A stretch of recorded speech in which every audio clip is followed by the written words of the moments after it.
Hi friends, welcome to my channel మైజెన్ వీడియోస్కి స్వాగతం.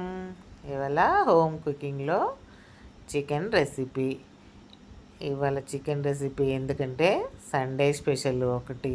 ఇవాళ అమ్మవారి బోనాలు, గోల్కొండ బోనాలు అనమాట. ఇంట్లో కంపల్సరీ అమ్మవారి పూజ రోజు ఉండాలి కదా. అందుకే మనం ఎట్లాగో అంత దూరం వెళ్ళలేము, ఇంట్లోనే మొక్కుకొని వండుకొని తినడమే. ఓకేనా. చికెన్ రెసిపీ చూడండి. చికెన్ విత్ లివర్ అనమాట కలిపి వండుతున్నాయి ఇవాళ 1 kg. అందులో ముందుగా పసుపు, కారము, ఉప్పు ఇవన్నీ వేసుకుని కలుపుకోవాలి. ప్యూర్ గరం మసాలా పొడి అనమాట. చికెన్ మసాలా, గరం మసాలా 2 వేసాను. ఫ్రెష్ బాగుంటాయి, మంచి టేస్ట్ ఉంటాయి. ఏదో కంపెనీలో పేరు గుర్తులేదు, ఏదో కంపెనీది అనమాట. మంచి టేస్ట్గా ఉన్నాయి మసాలాలు. కర్రీస్ భలే టేస్ట్గా వస్తున్నాయి ఆ పొడి వేస్తే. అందుకే ఇది తెప్పించాను. గుంటూరు కారము ఎర్రగా ఎంత బాగుంది చూడండి. అందుకే తక్కువ వేసా, 2 స్పూన్లు. అది ప్లాస్టిక్ స్పూన్ అనమాట. కారం అవుతుంది, మళ్ళీ కారం కారం చేసావని తిడతారు ఇంట్లో. అందుకని చిన్న స్పూన్తో 2 స్పూన్లు సరిపోతుంది. గరం మసాలా ప్యూర్ గరం మసాలా అనమాట. అది చాలా ఘాటుగా ఉంటుంది. అందుకని ఈ కొంచెం కారం తక్కువ వేస్తే అది కవర్ అయిపోతుంది అనమాట. మంచిగా మెల్లమెల్లగా మ్యారినేట్ చేసుకోవాలి. అల్లం ఫ్రెష్ది రుబ్బుదామని నేను ఇప్పుడు కలపలేదు. ఇది కాస్త పోపు గీసిన తర్వాత ఇప్పుడు రుబ్బి కలిపేస్తాను ఫ్రెష్గా.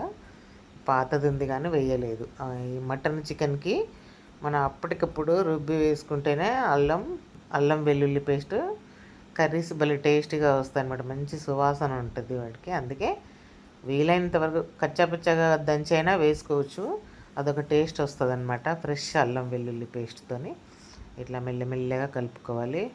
లివర్ చినకుండా కలిపి పక్కకు పెట్టుకొని పోపు వేసుకోవాలన్నమాట. మనకు తెలుసు కదా, కొత్తిమీర, పుదీనా, పచ్చిమిర్చి, ఉల్లిపాయలు అవన్నీ కంపల్సరీ మనం కట్ చేసి పెట్టుకొని ఉంచుకుంటాం కదా.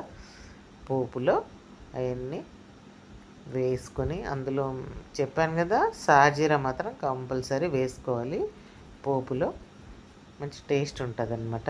ఎక్కువ గరం మసాలాలు కూడా ఏం వాడము, కొంచెం అనమాట లిమిట్. ఎందుకంటే ఆ గరం మసాలా వేయకపోతే చికెన్ కానీ మటన్ కానీ కాస్త స్మెల్ వస్తుంది అనమాట. కొంచెం మీడియం వేసుకోవాలి. ఎందుకంటే ఇప్పుడు గరం మసాలాలు కూడా ఎవరైనా ఎక్కువ తినట్లేదు కదా, కొంచెం తగ్గించాలి, మీడియంగా తినాలన్నమాట. చూడండి, పోపు వేసాం కదా, పోపులో కొంచెం వేయించుకోవాలి. కొంచెము కొత్తిమీర, పుదీనా కొంచెం వేగాలన్నమాట. వేగిన తర్వాత మనం మ్యారినేట్ చేసి పెట్టుకున్న చికెన్ వేసేసుకోవడమే. చూడండి, వేస్తున్న చికెన్ వేసి మెల్లగా కలుపుకోవాలి. సిమ్ పైనే చేయాలి, ఎందుకంటే బాయిలర్ చికెన్ కాబట్టి మెత్తగా అయిపోద్ది.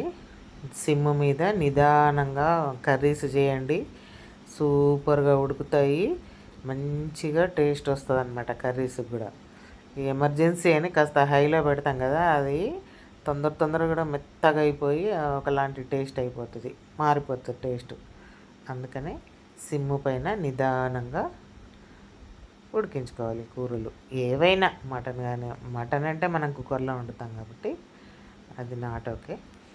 ఇది మాత్రం సిమ్ పైనే కాస్త నిదానంగా ఉడికించుకోవాలన్నమాట. ఇప్పుడు మన చికెన్ ఉడుకుతుంది చూడండి. కారం కూడా కొంచెం తక్కువ వేసాను, ఎందుకంటే గరం మసాలాలు కొంచెం ఘాటుగా ఉన్నాయన్నమాట. చూడండి, ఇప్పుడు నేను అల్లం వెల్లుల్లి పేస్ట్ రుబ్బుకున్నాను ఫ్రెష్గా. రుబ్బి ఇప్పుడు పోపులో అవి చికెన్ ఉడుకునేటప్పుడు వేసాను. బాగుంటుంది, అట్లా కూడా బాగుంటుంది. అల్లం వేసిన తర్వాత కొంచెం ఒక 2-3 నిమిషాలు వేగాలి. వేగిన తర్వాత కొంచెం వాటర్ పోసాను, తక్కువే పోసాను, ఎందుకంటే పక్కన ఇవాళ అన్ని కూరగాయలతో సాంబారు పప్పుచారు చేస్తున్నాను అనమాట. అందుకని కర్రీ దగ్గరికి చేశాను. హాఫ్ గ్లాస్ వాటరే పోసాను. చూడండి కర్రీ మంచిగా దగ్గరికి అయిపోతుంది. అయిన తర్వాత మనము కొబ్బరి పొడి వేసుకోవాలి. చెప్పాను కదా, కంపల్సరీ వేసుకోవాలి కొబ్బరి పొడి. ఇవాళ వేయించలేదు, పచ్చిదే వేయమన్నారు, పచ్చిదే వేసాను ఇవాళ. ఒక 2 స్పూన్ల కొబ్బరి పొడి వేసుకోవాలి, బాగుంటుంది ఎండు కొబ్బరి పొడి.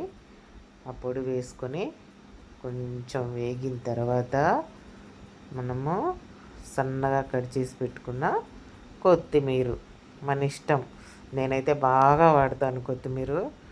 నాకు అసలు మొన్న ఒక వారం వరకు కొత్తిమీరే లేదు ఇంట్లో. కాస్ట్ అయిపోయిందని మా ఆయన గోల. 10 రూపీసు ఒక కట్ట అనమాట.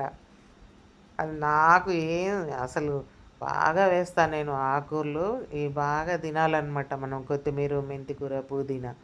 మనం ఎంత తింటే అంత మంచిది. మన పొట్టలోకి గ్రీనరీ పోవాలి. ఎందుకంటే మనకు గ్రీన్ సెల్స్ ఉండవు కాబట్టి మనుషులకు మాత్రమే క్యాన్సర్ అటాక్ అవుతుంది అన్నమాట. మన పొట్టలోకి ఎంత గ్రీనరీ పోతే అంత సేఫ్, మనకు క్యాన్సర్ రాదు. కాబట్టి మీకు వీలైనంత కొత్తిమీర, పుదీనా, కరివేపాకు, మెంతికూర, పాలకూర, ఆకుకూరలన్నీ మీకు ఏవి నచ్చితే, ఏవి ఇష్టం ఉంటే అవన్నీ తినేసేయండి. ఓకేనా? ఇదొకటి బాగా గుర్తుపెట్టుకోండి. మనం గ్రీనరీ ఎంత తింటే అంత సేఫ్, మనకి ఏమీ కాదు. కాబట్టి మనము ఆకుకూరలు తినడం చాలా మంచిది. చూడండి కొత్తిమీర వేసేసాను. వేసిన తర్వాత కర్రీ బాగా దగ్గరికి అయిపోయింది. చూడండి